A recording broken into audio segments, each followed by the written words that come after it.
Go vegan! Some say there's controversy around Duterte's presidency, but I think it's good, man. I think it's good for Davao. Every person I talk to in Davao is like, Duterte, he's cleaned it up. He's got rid of the scumbags and he continues to do that. So that's where discipline's really important. And I think Duterte's really enforced that here in especially Davao City, but also in the Philippines, you know, like just that martial law. I think it's good. I think martial law gets my thumbs up, man, because you're walking down the street, your iPhone, and you know, you got like crew, just no one's bad, man, you know? Hello, yeah. Welcome. Yeah, so it's really good. It's really good. And you got these little buggies, they're pretty interesting. I mean, there's a lot of beggars. There's a lot of beggars in the Philippines, but they just ask you for something. You don't have to give them anything. It's like they never threaten you, they just ask, you know? It's just like the Patreon e-beggars on YouTube, you know? I guess the difference between the Patreon e-beggars and the beggars of the streets around the world is the Patreon e-beggars are just lazing in bed, just playing video games at night time, living with their parents or just holidaying around. But the real street e-beggars, they live on the street, 99% of them, so they're the ones doing it tough. The Patreon e-beggars, they're wearing their $400 Versace sunglasses. Oh my God, how can you be a Patreon e-beggar and wear $400 sunglasses? There's something wrong with you, mate, something wrong with you. But really, like, how can anyone, you know, how can you be an Australian and beg for money on the internet? How can you do that? That's disgusting. That's fucking deplorable. Get a fucking job. Just like those Filipinos do, you know? Australians e-begging on the internet, or Americans oh, come on, man. Come on. Don't be afraid of hard work, you lazy Aussies. You lazy Canadians, you lazy Americans. Don't be afraid of hard work. Too many people want results, but they're allergic to hard work, consistency, dedication and passion. And they're too busy just putting a hand out. Give me, please, give me 2,000 bucks a month, give me 500 bucks a month for a couple of videos a week that I make on my spare time. The rest of the time I lay in bed, fapping off how good I think I am. Come on, man, pick up the bar, pick it up. Another reason we need to eat more fruit trees, look at that. 75% surface runoff, with 10% plants and litter. 14%, only 2% runoff. You know, that's what we need. Not animals, not even motherfucking trees. Go vegan.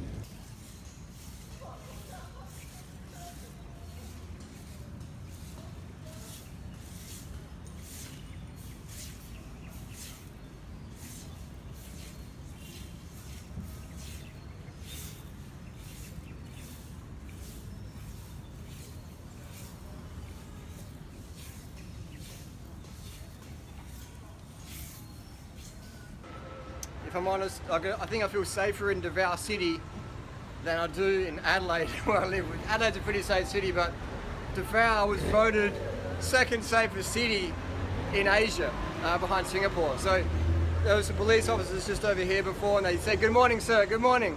You don't get that in Australia. If I was in Australia, and it's almost, I feel like the police here will defend you more because they want to, you know, show a good example for tourism. In Australia, I mean, I got some police officers friends in Australia, but in general, if you're a cyclist in Australia, you get hit by a car, most of the cops are like, we don't give a fuck. And that's not all, that's just most. But my vibe here in Davao City is most of the police officers give a fuck about the tourists, you know, so you're gonna feel pretty safe here in Davao. I give you assurance of that. And there's police almost every corner. This guy here, so every few hundred meters, police.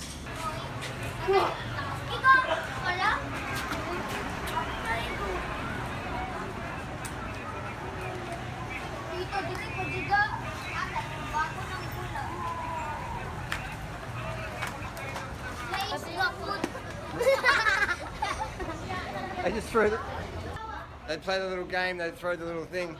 So the kids here play on the street. In Australia, if you play on the street, the cops would tell you to go away. But so that's the difference. Kids here play on the street, no one sees to mind. But that's pretty cool. They just have like a little sticky tape ball and they just throw it at each other, sort of like, what do we call that in school? What was it called? Dodgeball. Dodgeball. So they do dodgeball with the sticky tape ball. And I haven't seen anybody smoking here in Davao. I've been here 3 days now. Haven't seen I've seen one Westerner smoke, I should say, out near my hotel. But I haven't seen any any smokers, so it's like the air feels a lot better. It's close to the beach, air pollution's, you know, Southeast Asia, but it's pretty good here. It's pretty good. If you need to get your bread slices sharpened up, come and see Adalo's sharpening. So Vegan Gains said this about me. Look at this.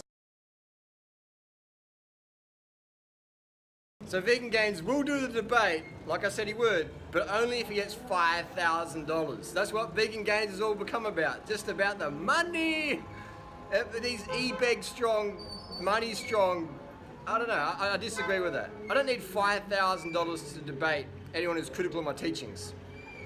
Just give me a date and time and I'll fucking turn up and do it. But unfortunately, Vegan Gains he wants $5,000 to debate me. He wants me to pay him, or people pay $5,000 to debate. It's like this guy, now there's no hate for Vegan Gains. Just don't hate the guy, just show him comments and criticisms. But like, what's this about now? Is this just about money? You know, so I find it disappointing. I know that Vegan Gains would probably come up with some excuse or anyway, I'll debate him any day of the week. I got some truth bomb questions that he doesn't want to answer, but you know, he doesn't want to do it. He's backed out. Whatever, fair enough. But just let the record know that I'll always live debate any of my critics, anytime, anywhere. Let me know. Second point was, he says boxing ring. I mean, if we. If me and Vegan Gains step in the boxing ring, 100%, I'm flogging him. I'll beat him in the boxing ring, for sure. His cardio is so lacking. You know, let's say we fight 70 kilos, maybe 75 kilos, because it might be a bit hard for him to drop down. But let's say we fight at 75 kilo in the welterweight area. I could get to that pretty easy. He could get down to that. If I was training Vegan Gains, I could get him down to 75. Fit, cut, lean, fast, strong, you know, powerful. Instead of just bloated, synthol-looking creatine arms or whatever. I could get him in shape. I would still flog him in the ring. You know, barring a lucky punch or whatever, I could still flog him in the ring. He doesn't have that, you know, athletic instinct. He's not even good at weights, but he's, you know. Anyway, I don't want to shade him too much. Another point was I don't want to give Harley any free time, free exposure. Unlike the free exposure I gave him when he had maybe 500 subscribers, or maybe it was 50 subscribers or whatever. I was the person who got Vegan Gains on YouTube. I the one who answered all these questions, all these private emails about copyright issues or community strikes or everything. I was the one who gave him the shout outs. I told him literally to create worst of the fitness industry videos. I told him everything about that. I told him how to do the bicep flex. I said, dude, you've got to do that, otherwise you look too skinny in just a t-shirt.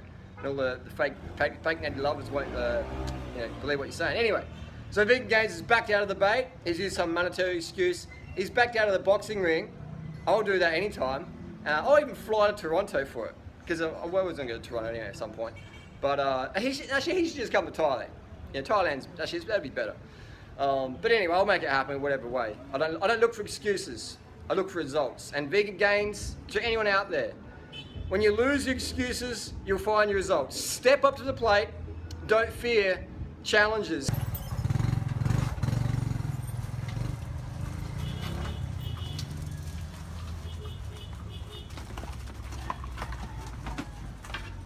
We've got the slums of Davao. How do I feel? I feel really safe. I wouldn't feel this safe in certain parts of Australia, low economic areas, but man, look, this is basic living. This is basic living. This is all those Patreon, ebook strong people need to come along and go, I need $2,000 to live at home. These people live on less than $2 a day, a lot of them. Look at this. This is their house. This is a tin and stuff like that. People need to get some reality checks, don't they, in the vegan movement. We've got the Sprite here. This has got high fructose corn syrup in there, which means it's going to taste like shit. It does not taste sweet to me. First world problem, but I much prefer the Thai Sprite. I can't drink this Sprite. I thought I'll try a green bottle here in the Philippines. Don't bother, don't waste your time. Just get water and sugar. This tastes hideous. You need to have sugar, real quality sugar in your Sprite, otherwise it tastes crap. So remember that. The only Sprite I recommend, I'm going to go record. The only Sprite I recommend is Thai Sprite. Alright? Anyone else, don't drink it. It's hideous.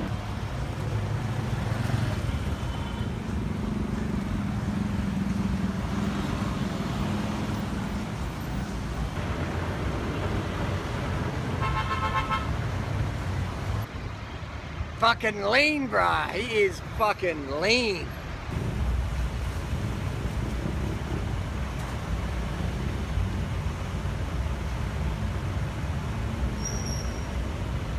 So we're here in one of the shopping centres in Davao. They don't really use much locks here. In Australia, that'll get broken pretty quick. So I'm not going to lock my bike. I'm just going to do a test and see if I come back and my bike's still here. I'm going to take my bag with me, take my stuff in there to do shopping, but I'm going to leave my helmet unlocked and we'll see how we go. So what will happen? Will my bike come missing or will it stay there? Just to find out. This is Jollibee. It's got a cute little face, but if you want a Jollibee face, if you want your face puffy like Jollibee, come and eat at Jollibee. And my bike is still here. It's night time. Still here, helmet still there, unlocked. Still here. Davao City. Not too bad, is it? Not too shabby.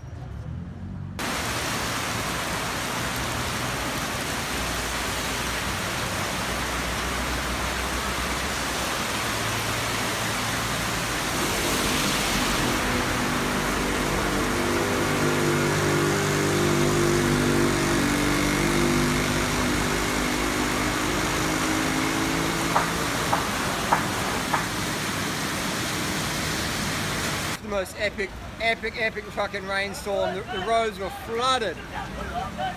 These guys are going to come. Here we go. Yeah, woo! This is the Davao City, Philippines, man. Yeah, woo! Go vegan!